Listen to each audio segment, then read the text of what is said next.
ಶಿವಸಾನಂದದೇ ನಮಃ ಪಾರ್ವತೀ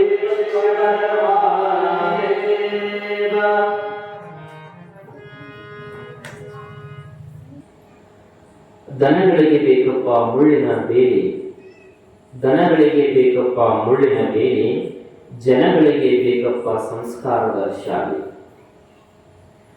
ದನಗಳು ಮರಳಿ ಹೋಗುವವು ಮುಳ್ಳಿನ ಬೇಲಿಯ ಕಂಡು, ಜನಗಳು ಮನಿದು ಬಾಗಿ ಹೋಗುವರು ಮಠ ಮಂದಿರಕ್ಕಾಗಿ ಅಂತ.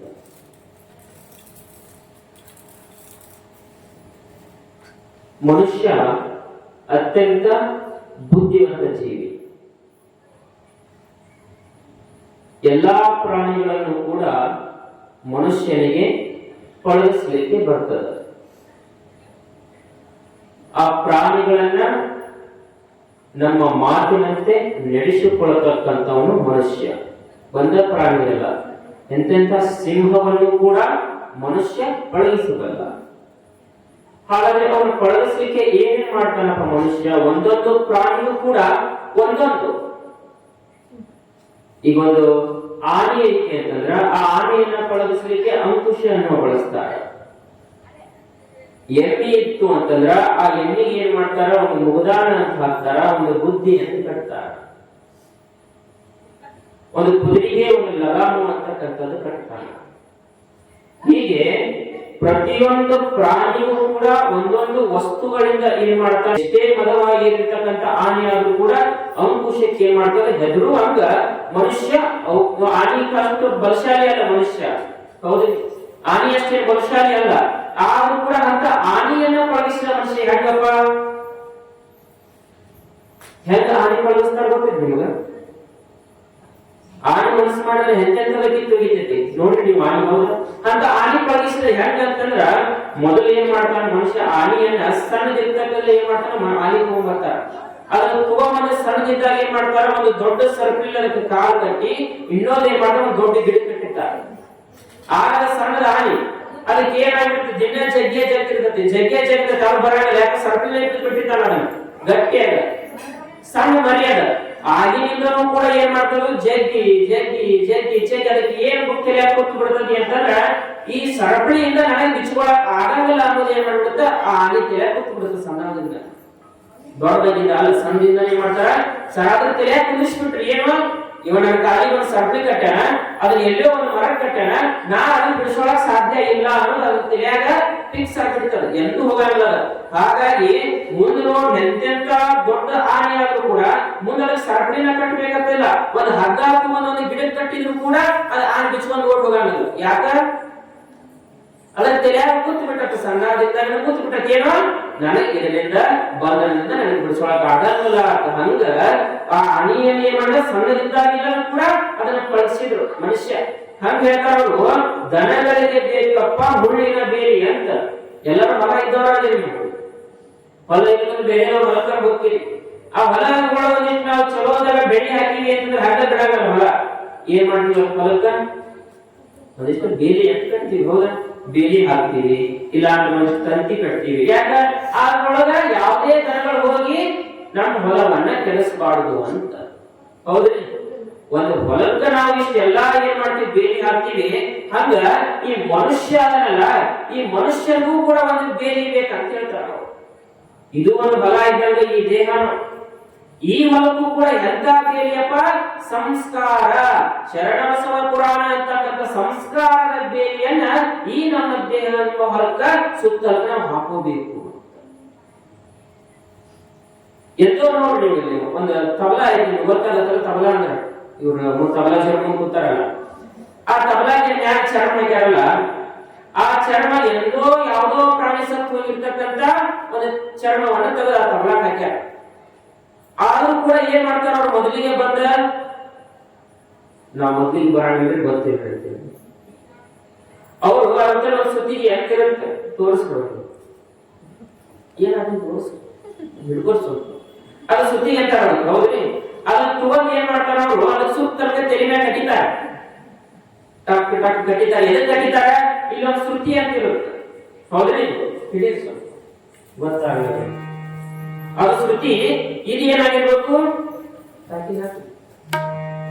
ಇವೆರಡು ಹೊಂದಬೇಕು. ಹೌದಾ? ಇದು ದಾರಿ ತಪ್ಪಾಗಲ್ಲ, ಆದ್ರೆ ಅದು ದಾರಿ ತಪ್ಪಿರ್ತೈತಿ. ಎಂದೋ ಸತ್ತೋಗಿದ ಪ್ರಾಣಿ ಅದ್ ಏನ್ ಮಾಡಬೇಕು, ದಾರಿ ತಪ್ಪಿರ್ತೈತಿ, ಇದನ್ನ ಬಿಟ್ಟು ಹೋಗಿರ್ತೈತಿ. ಕೂಡಿಸ್ಬೇಕಂದ್ರೆ ಏನ್ ಮಾಡಿದ್ರು, ಅದನ್ನು ಸುತ್ತಿಗೆ ತಗೊಂಡ ಅದಕ್ಕ ಟಪ್ ಟಪ್ ಟಪ್ ಸುತ್ತಲು ಹೊಡಿತಾರ. ಎಲ್ಲಿ ತನ ಹೊಡಿತಾರ, ಅದು ಇದಕ್ಕೆ ದಾರಿಗೆ ಬರೋ ತರ ಹೊಡಿತಾರ. ಹೌದ್ರಿ? ಹಂಗ ಸತ್ತು ಹೋಗಿರ್ತಕ್ಕಂಥ ಪ್ರಾಣಿಯ ಚರ್ಮ ಅದನ್ನ ದಾರಿಗೆ ತರಬೇಕಾಗಿತ್ತಂದ್ರೆ ಹೆಂಗ ಒಂದು ಸುತ್ತಿಗೆ ಅಂತಕ್ಕಂಥದ್ದು ಐತಿಲ್ಲ, ಆಗ ಜೀವಂತವಾಗಿರ್ತಕ್ಕಂಥ ಈ ಮನುಷ್ಯ ಇವ ಒಂದಿಷ್ಟು ದಾರಿ ತಪ್ತಾನ. ಇವ ದಾರಿ ತಪ್ಪಿದಾಗ ಈ ಮನುಷ್ಯನ ಮನಸ್ಸನ್ನ ದಾರಿ ತರಬೇಕಾಗಿತ್ತು ಅಂದ್ರೆ ಶರಣ ಬಸವೇಶ್ವರ ಅಂತಕ್ಕಂಥ ಸುತ್ತಿಗೆ ತಗೊಂಡು ಹೊಡೆದ್ರೆ ಏನಾಗತ್ತ, ಈ ಮನುಷ್ಯನ ಮನಸ್ಸು ದಾರಿಗೆ ಬರ್ತದೆ. ಅದಕ್ಕೆ ಶರಣ ಬಸವನ ಒಂದು ಪುರಾಣ ಅಂತಕ್ಕಂಥ ಸಂಸ್ಕಾರ ನಮ್ಮ ಬದುಕಿಗೆ ಬೇಕು. ಯಾಕೆ ದಾರಿ ಬಿಡ್ತಾನ ಮನುಷ್ಯ, ಆ ದಾರಿಗೆ ತರಬೇಕಲ್ಲ, ಅದಕ್ಕೆ ಪುರಾಣ ಸಂಸ್ಕಾರ ಬೇಕು. ಅದಕ್ಕೆ ಹೇಳಿದ್ದ ನಿನ್ನೆ, ಮೊದಲ ಮನೆಯಾಗ ಯಾರ ಸಂಸ್ಕಾರ ಕಲಿಬೇಕ್ರಿ, ಮನೆಯೊಳಗೆ ಮೊದಲ ಹಿರಿಯರ ಸಂಸ್ಕಾರ ಕಲಿಬೇಕು ಅಂತ ಹೇಳಿದ್ದಾನ. ಹೌದ್ರಿ? ಯಾಕ, ಮಕ್ಕಳು ಏನ ಮಾಡಿದ್ರು ನಿಮ್ಮನ್ನ ನೋಡಿ ಮಾಡ್ತಾವ. ನೀವು ಏನ ಬಾಯಿಗೆ ಉಪದೇಶ ಹೇಳಿದ್ರು ಕೇಳಾಗಲ್ಲ ಅವರು.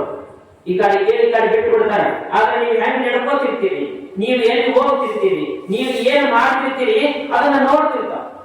ಅದನ್ನ ನೋಡಿ ನೋಡಿ ನೋಡಿ ಏನ್ ಮಾಡ್ತಾವ, ಅವು ಕೂಡ ಮಕ್ಕಳ ಅದನ್ನ ಕಲಿಲಿಕ್ಕೆ ಪ್ರಾರಂಭ ಮಾಡ್ತಾವ. ಒಬ್ಬ ತಂದೆ ಮೊಮ್ಮಗ ಇರ್ತಾನ, ಒಬ್ಬ ಅಜ್ಜ, ಒಬ್ಬ ತಂದೆ. ಇವಾಗ ಏನ್ ಮಾಡ್ತಿರ್ತಾನ, ಅಜ್ಜ ವಾಕಿಂಗ್ ಹೋಗಿರ್ತಾನ. ವಾಕಿಂಗ್ ಹೋಗಿ ಬರ್ಬೇಕಾಗಿತ್ತು ಅಂತಂದ್ರೆ ಆ ಅಜ್ಜನ ಮಗ ಏನ್ ಮಾಡ್ತಿದ್ದ, ಕಟ್ಟಿ ಮ್ಯಾಗ ಕುತ್ಕೊಂಡು ಸಿಗರೇಟ್ ಸೇರ್ತಿದ್ದ. ಏನ್ ಮಾಡ್ತಿದ್ದ, ಕಟ್ಟಿ ಮ್ಯಾಗ ಕುತ್ಕೊಂಡು ಸಿಗರೇಟ್ ಸೇರ್ತಿದ್ದ. ಇವ್ ಮಗನಾಗ್ತಲ್ಲ ಅಜ್ಜ, ಅಜ್ಜ ಬರಾಡ್ತಾನ, ನೋಡಿದೀವ ಮಗನ, ನೋಡಿದ ದೂರದಿಂದ ನೋಡಿರ್ತಾನ, ನೋಡಿದ್ರೆ ಇವ ಸಿಗರೇಟ್ ಸೇರಿರ್ತಾನೆ, ಇವನು ಅವ್ನ ಅಪ್ಪನ ನೋಡಿರ್ತಾನೆ. ಆದ್ರೂ ಕೂಡ ಏನ್ ಮಾಡಿದ್ರೆ ಆ ಸಿಗರೇಟ್ ಒಗೆಯಲ್ಲ. ಅವಾಗ ಅಜ್ಜ ಅನಿಸ್ತತಿ, ನನ್ನ ಮಗ ನಾನು ಮುಂದೆ ಸಿಗರೇಟ್ ಸೇರಾಕತ್ತಾನಲ್ಲ, ನಾ ಬರೋದು ನೋಡಿ ಕೂಡ ಸೇರಾಕತ್ತಾನ, ನಾ ಸನೇಕ್ ಹೋದ್ರ ಬಿಡ್ಬೋದೇನೋ ಅಂತ ಏನ್ ಮಾಡಿದ, ಸನೇಕ್ ಬಂದ. ಸನೇಕ್ ಬಂದ್ರು ಕೂಡ ಏನ್ ಮಾಡಿಲ್ಲ, ಮಗ ಸಿಗರೇಟ್ ಸೇರೋದು ಬಿಡ್ಲಿಲ್ಲ. ಇವಾಗ ಅಜ್ಜದ ಅನಿಸ್ತಿ, ಸಿಗರೇಟ್ ಸೇರೋದು ಬಿಡ್ಲಿಕ್ಕೆ ಹೊರಟಾತು, ನಾನು ನೋಡಿ ಹಿಂದೆ ಇಡ್ಬೇಕಲ್ಲ ಅದನ್ನ ಸಿಗರೇಟ, ಅದನ್ನೂ ಮಾಡಲಿಲ್ಲ ನನ್ನ ಮಗ. ನನ್ನ ಮಗು ನಾ ಅಂದ್ರೆ ಭಯನ ಇಲ್ಲ ಅಂತ ಒಂದಿಷ್ಟೇನು ದುಃಖದಿಂದ ಹೋಗಿ ಮನೆಯೊಳಗೆ ಕುಂತ. ಮನೆಯೊಳಗೆ ಕುಂತ ಹೊರಗೆ ಸಿಗರೇಟ್ ಸೇರಾಕತ್ತಿದ್ದ. ಇವನ ಮಗ ಇದ್ದ ಸಣ್ಣ, ಒಂದ್ 5-6 ವರ್ಷದ ಹುಡುಗ. ಇವನ ಮಗ ಏನ್ ಮಾಡಿದ, ಅಪ್ಪ ಅಂತ ಹೊರಗೆ ಓಡ್ ಬಂದ. ಇವ ಹೊರಗೆ ಓಡಿ ಬರ್ಬೋದು, ಅವ ಏನ್ ಮಾಡಿತ್ತ, ಕೈಯಾಗ ಸಿಗರೇಟ್ ಇತ್ತ, ಬಡ ಬಡ ಅದನ್ನ ಮಡಿಸಿ ಆರಿಸಿ ಹೋದ್ ಬಿಟ್ಟ. ಇದನ್ನ ಆ ಮುದುಕ್ ನೋಡಿದ. ಅಲ್ಲ, ನಾ ಬರಾಕತ್ತೀನಿ, ನಾನ್ ಮಗ, ನಾ ಬರಾಗ ಅದನ್ನ ಆರಿಸಲೂ ಇಲ್ಲ, ನಾ ಬರಾಗ ಅದನ್ನ ಮುಚ್ಚಿಡ್ಲಿಲ್ಲ, ಆದ್ರೆ ಅವನ ಮಗ ಬರಾನ ಅದನ್ನ ಒದಗಲ್ಲ ಅಂದ್ರೆ ನನಗಿಂತ ದೊಡ್ಡ ಬರ್ಬೇಕನ್ನ ಅವನ ಮಗ ಅಂತ ಮುದುಕ್ ಮನಸ್ಸಿನಾಗ ಅನ್ಕೊಂಡ್ಮೇಲೆ ಅವ ಶಾಲೆಗೆ ಹೋದ. ಮಗನ ಕರೀತಾನೆ ಮುದುಕ, ಏ ಬಾರ ಇಲ್ಲಿ ಅಂತ ಕರೆದು ಮಗನ ಕರೆದಂದ್ರ, ಅಲ್ಲ ನಾನು ಅಲ್ಲಿ ಬರುದು ನೋಡಿನೂ ಸಿಗರೇಟ್ ಆರಿಸಲಿಲ್ಲ, ಸಿಗರೇಟ್ ಒಗಿನೂ ಇಲ್ಲ, ಆದ್ರೆ ನಿನ್ ಮಗ 5-6 ವರ್ಷದ ಹುಡುಗ ಐತೆ, ಅದಕ್ಕೆ ಏನೂ ಗೊತ್ತಾಗಂಗಿಲ್ಲ. ಅವ ಬಂದ ಬರೀ ಅಪ್ಪ ಅಂತ ಒಳಗೆ ಕೂಗಿದ್ರೆ ಸಾಕು, ಹೊರಗೆ ಸಿಗರೇಟ್ ಹೋಗೋದಿಲ್ಲ, ಯಾಕ ಅಂತ ಕೇಳಿದ ಮುದುಕ. ಮಗನ ಪ್ರಶ್ನೆ ಮಾಡಿದಾಗ ಮಗ ಹೇಳ್ತಾನ, ಯಪ್ಪ ನಾ ಯಾಕೆ ನನ್ನ ಮಗನ ನೀ ಬಂದಿದ್ದು ಗೊತ್ತಿತ್ತು ನನಗ, ನೀ ಬಂದ್ರು ನಾ ಸಿಗರೇಟ್ ಒಗಿಲಿಲ್ಲ. ಯಾಕೆ ಒಗಿಲಿಲ್ಲ ಅಂತಂದ್ರ ಹಿಂದೆ ಏನಾಗಿತ್ತು ಅಂತಂದ್ರ ನಾನು ನನ್ನ ಮಗನ ವಯಸ್ಸಿದಾಗಿದ್ದಾಗ, ನೀ ನನ್ನ ವಯಸ್ಸಿನಾಗಿದ್ದಾಗ, ಯಾರು ಮಗ ತಂದಿಗೆ ಹೇಳ್ತಾನ, ಯಪ್ಪ ನನ್ನ ಮಗನ ವಯಸ್ಸಿದಾಗ ನಾ ಇದ್ದಾಗ, ನನ್ನ ವಯಸ್ಸಿದಾಗ ನೀ ಇದ್ದಾಗ ನನ್ನ ಕೈಯಲ್ಲಿ ಏನ್ ಮಾಡ್ತಿದ್ದಿ, ಸಿಗರೇಟ್ ತರಿಸ್ತಿದ್ದಿ. ಈ ಹೋಗ್ಲಿ ಸಿಗರೇಟ್ ತುಂಬಾ ಆಟ ಕಳಿಸ್ತಿದ್ದಿ. ನಾ ಹೋಗಿ ಸಿಗರೇಟ್ ತರ್ತಿದ್ಯಾ, ದಿನಾನು ತಂದು ಕೊಡ್ತಿದ್ಯಾ, ನೀ ಸೇರ್ತಿದ್ದಿ. ನನಗೆ ನಿನ್ನ ನೋಡಿ ಏನ್ ಅನಿಸ್ತಿ, ನಮ್ಮ ಅಪ್ಪ ದಿನ ಸೇರ್ತಾನಂದ್ರ ಇದ್ರೊಳಗೆ ಏನೋ ಇರ್ಬೋದು ಅಂತ ಒಂದು ದಿವಸ ಏನ್ ಮಾಡಿ ನಾನು ನಿನಗೆ ಕೊಡೋಕ್ಕಿಂತ ಮುಂಚಿತವಾಗಿ ಅದ್ರೊಳಗಿನ ಒಂದು ತೋಲ ಮರಿಯೊಳಗಿದ್ವ ನಾ ಸೇದೆ ನಿನಗೆ ತಂದು ಕೊಟ್ಟಿದ್ನಿ. ಅವತ್ತಿನ ನನಗೂ ರುಚಿ ಹತ್ತಿ ಅದ ಸೇದೋದು. ದಿನ ನಿನ್ನ ನೋಡಿ ನೋಡಿ ನೋಡಿ ಏನ್ ಮಾಡೀನಿ, ನಾನು ಸಿಗರೇಟ್ ಚಟಕ್ಕೆ ಬಿದ್ದಿ. ಈಗ ನಾನಾ ಬಿಡ್ಬೇಕಂದ್ರೂ ಕೂಡ ಈ ಚಟ ಬಿಡಕ್ ಆಗೋದು ನನಗ. ಕಾರಣ ನೀನು ಅವತ್ತೇನು ಸೇರಾಗತ್ತೆ, ನೀನು ನೋಡಿ ನೋಡಿ ನಾ ಕಲ್ತಿರ್ತಕ್ಕಂಥದ್ದು. ನೀ ಏನಾದ್ರು ಅವತ್ತಿನ ದಿವಸ ನೀ ಏನಲ್ಲ, ನೀ ನನ್ನ ಅಪ್ಪ ಆಗಿರ್ತಕ್ಕಂಥ ನೀ ಅವತ್ತಿನ ದಿವಸ ನಾ ಇವತ್ತು ಮಾಡಿದ ಕೆಲಸ ನೀ ಅವತ್ತ ಮಾಡಿದ್ರ ನಾ ಸಿಗರೇಟ್ ಸೇರ್ತಿದ್ದಿಲ್ಲ ಅಂತ. ನೀನು ಇವತ್ತು ನನ್ನ ಮಗನ್ ನೋಡೋಣ, ನಾ ಏನ್ ಮಾಡಿದ್ದಿ, ಸಿಗರೇಟ್ ಹೋಗತಿ, ನೀನು ಅವತ್ತು ಒದ್ದಿದ್ದಿ ಅಂತಂದ್ರೆ ನಾ ಇವತ್ತು ಈ ಚಟಕ್ಕೆ ಬೀಳ್ತಿದ್ದಿಲ್ಲ. ನನ್ನ ಮಗ ಆಗುವ ಕಾಲಕ್ಕೆ ಹೋದಿನಿ ಅಪ್ಪ ಅಂದ್ರೆ ಮಕ್ಕಳಿಗೆ ಏನಪ್ಪ ಅಂದ್ರೆ ಮುಖಕ್ಕೆ ಹೊಡೆದಂಗ ಅದಕ್ಕೇನ್ರಿ ಹಿರಿಯಾಗ ಹೆಂಗಿರ್ತೀವಿ ಹಂಗ ಮಕ್ಕಳು ಇರ್ತಾರ ಅಂತ